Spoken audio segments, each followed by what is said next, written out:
بسم اللہ الرحمن الرحیم۔ السلام علیکم ناظرین، میں ہوں فیاض راجہ اور آپ دیکھ رہے ہیں آپ کا اپنا یوٹیوب چینل۔ ناظرین، پاکستان تحریک انصاف کی جانب سے رات گئے یہ دعویٰ کیا گیا ہے کہ عمران خان کو اڈیالہ جیل سے نامعلوم مقام پر شفٹ کر دیا گیا ہے۔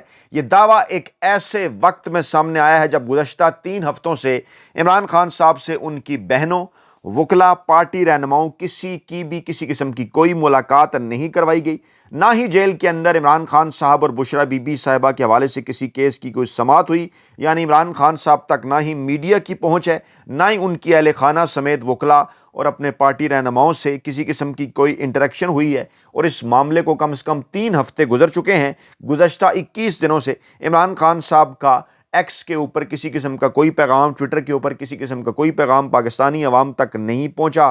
آج عمران خان صاحب سے، یعنی جب بھی آپ یہ ویڈیو دیکھیں گے، گزشتہ کل یعنی منگل کے دن عمران خان صاحب سے ملاقات کا دن تھا۔ بڑی تعداد میں کارکنان اڈیالہ جیل کے باہر پہنچے، خاصی حیران کن تعداد تھی، اور علیمہ خان صاحبہ کو اور دیگر قیادت کو روک لیا گیا گورکھپور ناکے کے اوپر، اور سلمان اکرم راجہ صاحب تھے، اس کے ساتھ ساتھ علامہ راجہ ناصر عباس تھے۔ اور اب سے تھوڑی دیر پہلے کی یہ اطلاعات جب میں رات کے اب یہ ویڈیو آپ کے سامنے رکھ رہا ہوں کہ 10 گھنٹوں بعد گورکھپور ناکے پر دیا گیا دھرنا علیمہ خان صاحبہ کی جانب سے ختم کر دیا گیا ہے، اور کہا یہ گیا ہے کہ یقین دہانی انہیں یہ کرائی گئی کہ اگلے ہفتے ملاقات کرائی جائے گی، اور اگلے ہفتے اگر ملاقات نہ کرائی تو احتجاج ختم نہیں کریں گے۔ اور اس کے بعد پھر اس بات کا اعلان کیا گیا کہ آج 26 نومبر کے حوالے سے جو ہے وہ 26 نومبر کے شہداء کے حوالے سے تقریب ہوگی، علیمہ خان صاحبہ اس کے اندر جو ہیں وہ شرکت کریں گی۔ اسی دوران جنرل فیض حمید صاحب کے کورٹ مارشل سے متعلق D G I S P R صاحب سے سوال پوچھا گیا، جس پر ان کے دیے گئے جواب نے کچھ نئے سوالات بھی کھڑے کر دیے ہیں۔ ان سوال و جواب پر بھی بات ہوگی، اور عمران خان صاحب کو یہ جو شفٹ کر دیا گیا ہے، نامعلوم مقام پر غائب کر دیا گیا ہے، یہ جو دعویٰ ہے، اس کا جنرل فیض حمید صاحب کی سزا سے کیا، کیسے اور کس طرح کا تعلق ہے۔ سفارتی اور دفاعی حلقے یہ دعویٰ کر رہے ہیں کہ آئندہ چند ہفتوں میں پاکستان ایک طرف، بھارت اور افغانستان دوسری طرف جنگ کی سی صورتحال ہوگی۔ پاکستان نے طالبان سے ایک امید لگائی ہے، اور اس امید پر خواجہ آصف صاحب کا موقف سامنے آیا ہے، جو پاکستان کے وزیر دفاع ہیں۔ اس کے ساتھ ساتھ D G I S P R صاحب کی سٹیٹمنٹ ہے، اس کے اوپر بھی بات ہوگی۔ لیکن سوال اس وقت یہ ہے جو کہ پوچھا جاتا ہے کہ کیا ہمیں عمران خان صاحب، طالبان اور جنرل فیض کے معاملے کو جوڑ کر دیکھنا چاہیے؟ کیا کنیکشن ہے ان تینوں معاملات کا؟ عمران خان صاحب سے ملاقات نہیں کروائی جا رہی، پھر جنرل فیض حمید صاحب کی سزا کے متعلق خبریں، اور پھر یہ کہنا کہ اس وقت جناب طالبان اور بھارت پاکستان کے خلاف جو ہے وہ جنگ چھیڑ سکتے ہیں۔ ان تمام تر معاملات کا کیا آپس میں تعلق ہے؟ تاثر کیوں بار بار یہ وڈے اینکروں، ویلے کالم نگاروں اور ملازم صحافیوں کی جانب سے پھیلایا جاتا ہے کہ عمران خان صاحب اور فیض حمید صاحب نے کے پی کے میں جو آبادکاریاں کیں، اس کی وجہ سے جناب جو ہے وہ خیبر پختونخوا میں، پورے پاکستان میں دہشت گردی بڑھی۔ آگے بڑھنے سے پہلے میری ذاتی لائبریری میں کم سے کم 15 سے زائد ایسی کتابیں موجود ہیں جن کو دیکھ کر، جن کو پڑھ کر اور جن کا جائزہ لے کر اچھی طرح سے یہ بات واضح ہو جاتی ہے کہ یہ پاکستان کی گزشتہ تقریباً 60 برس کی پالیسیوں کا فال آؤٹ ہے۔ اس وقت جو پاکستان اور طالبان آمنے سامنے ہیں، آج D J S P R صاحب نے کہا کہ ہمارے نزدیک کوئی گڈ طالبان، بیڈ طالبان نہیں۔ ٹھیک ہے، ہم آپ کی نیت پر شک نہیں کرتے، آپ کی بات پر ہم اعتماد کرتے ہیں، لیکن جو کچھ پہلے گزشتہ 60 برسوں میں ہوا ہے وہ اتنا آسان نہیں کہ سارے کا سارا معاملہ آپ عمران خان صاحب پر ڈال دیں یا جنرل فیض حمید پر ڈال دیں۔ فیض حمید صاحب پر آپ ڈال سکتے ہیں، وہ اسٹیبلشمنٹ کے اسی سسٹم کا حصہ تھے، وہی پالیسی ٹو کر رہے تھے جو کہ گزشتہ 60 برسوں سے تھی۔ لیکن عمران خان صاحب اس سارے معاملے میں کیسے آتے ہیں؟ میں یہ تمام تر جو کم سے کم اتنا تو میں کر سکتا ہوں نا کہ یہ جو میرے پاس کوئی 14-15 کتابیں ہیں، یہ کم سے کم آپ کے سامنے میں رکھ دوں، میں آپ کو بتاؤں، اس کے بعد پھر آپ کو لے کر آگے بڑھتے ہیں اور آپ کو بتاتے ہیں کہ عمران خان صاحب کو شفٹ کیے جانے کا یہ جو دعویٰ ہے، اس میں کہاں تک صداقت ہے، عمران خان صاحب کہاں ہیں اس وقت، اس کے اوپر بھی بات کرتے ہیں، اور پھر اس کے اوپر بھی بتاتے ہیں کہ کیوں D G I S P R صاحب نے جنرل فیض حمید صاحب کے متعلق کہا ہے کہ اس معاملے کے اوپر قیاس آرائی نہ کریں۔ میرے پاس تقریباً کوئی 14-15 کے قریب کتابیں ہیں جناب، اور اگر اس معاملے کو ہم شروع کریں نا 50 کی دہائی سے، جب برڈ بیر کے اندر کیا جو ایوب خان صاحب نے ایوب خان صاحب نے اڈے امریکہ کو دے دیے تھے، اس میں عمران خان صاحب کا کیا قصور تھا؟ وہیں سے اس معاملے کا آغاز ہوا۔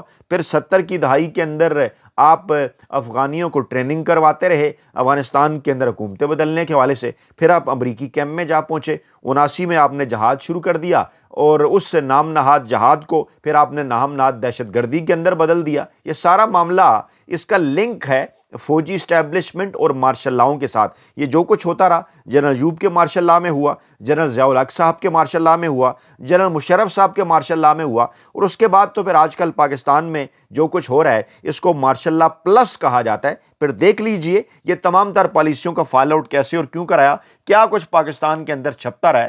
ضیاء الحق افغانستان اور کشمیر، ارشاد صدیقی صاحب، یہ ذرا آپ دیکھتے جائیں، یہ وہ تمام کی تمام کتابیں ہیں جو رومنٹسائز کرتی رہی ہیں اس جہاد کو، نام نہاد جہاد کو افغانستان میں۔ یہ دیکھیے افغان مہاجرین، آج ہم ان سے تنگ ہیں، کہتے ہیں جناب انہیں ہم گھر واپس بھجوائیں گے، یہ پاکستان کے دشمن ہیں، اور ان کو آپ نے افغان باقی کو سار باقی، یہ دانشوروں سے آپ کتابیں لکھواتے رہے، افغان مہاجرین ایک جائزہ۔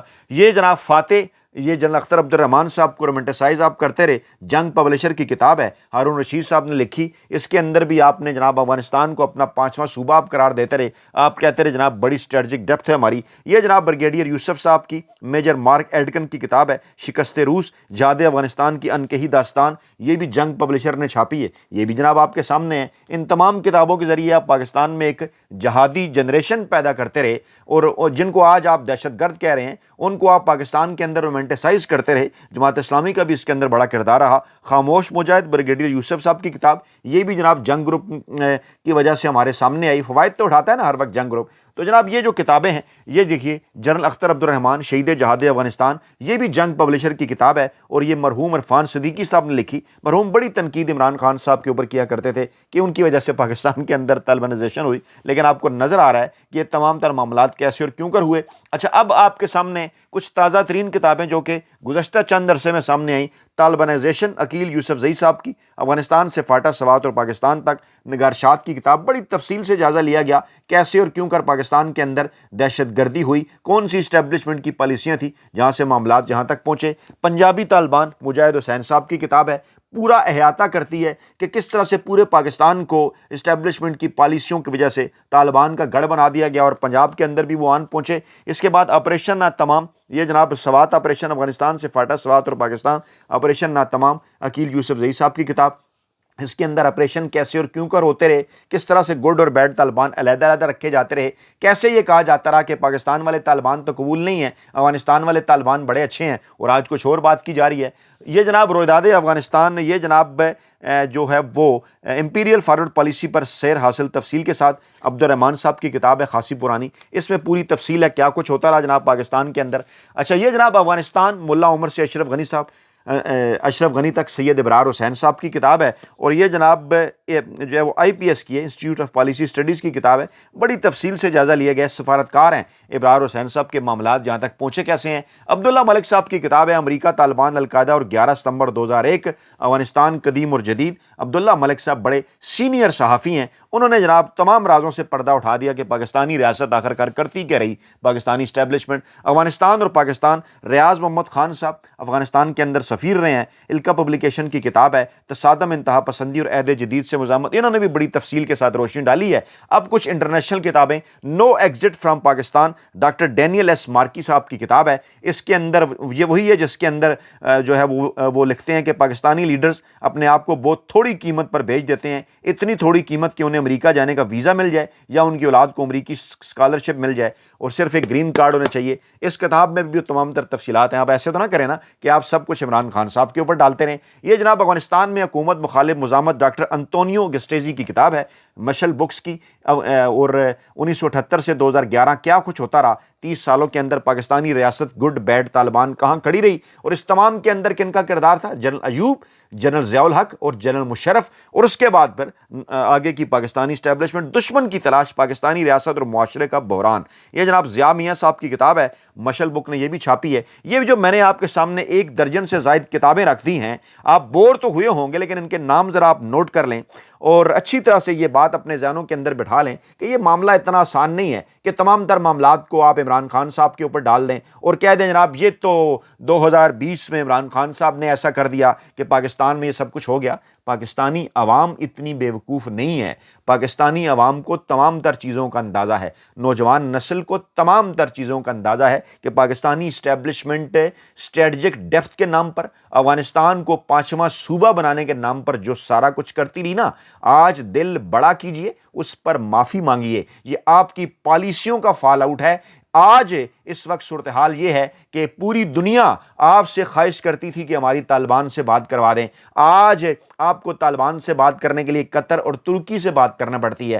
آج آپ یہ گلے کرتے ہیں کہ طالبان انڈیا کے ساتھ مل گئے ہیں, تو اس وقت انڈیا یہ کہا کرتا تھا کہ افغانستان کے اندر جو کچھ پاکستان کر رہا ہے بعد میں اس کا فال آؤٹ آئے گا. ہم یہ نہیں کہہ رہے کہ بھارت کی پالیسیاں بڑی آئیڈیل ہیں, ہم خارجہ پالیسی کے حوالے سے بات کر رہے ہیں جو کہ اسٹیبلشمنٹ کے کنٹرول میں رہی. بھارت نے زیادہ سمارٹلی کھیلا نا, کیسے وہ روسی کیمپ کے اندر بھی رہے, امریکہ کے نزدیک بھی ہیں, چین کے ساتھ بھی شاندار تعلقات ہیں, سعودی عرب کے ساتھ بھی بہترین تعلقات ہیں, آج افغانستان کے ساتھ بھی تعلقات ہیں. تو کہاں گئی وہ ہماری پالیسیاں کہ ایک طرف ایران ناراض ہے, ایک طرف انڈیا کے ساتھ تعلقات ٹھیک نہیں, ایک طرف افغانستان کے ساتھ تعلقات ٹھیک نہیں, ایک طرف چائنا رہ جاتا ہے. اس کے وہاں سے اب اعتراضات آ رہے ہیں کہ گوادر کے اگینسٹ پسنی میں امریکہ کو ہم اڈا دینے جا رہے ہیں. تو اپنی ہی اداؤں پر ذرا کچھ غور کریں, سب کچھ عمران خان صاحب کے اوپر نہ ڈالیں.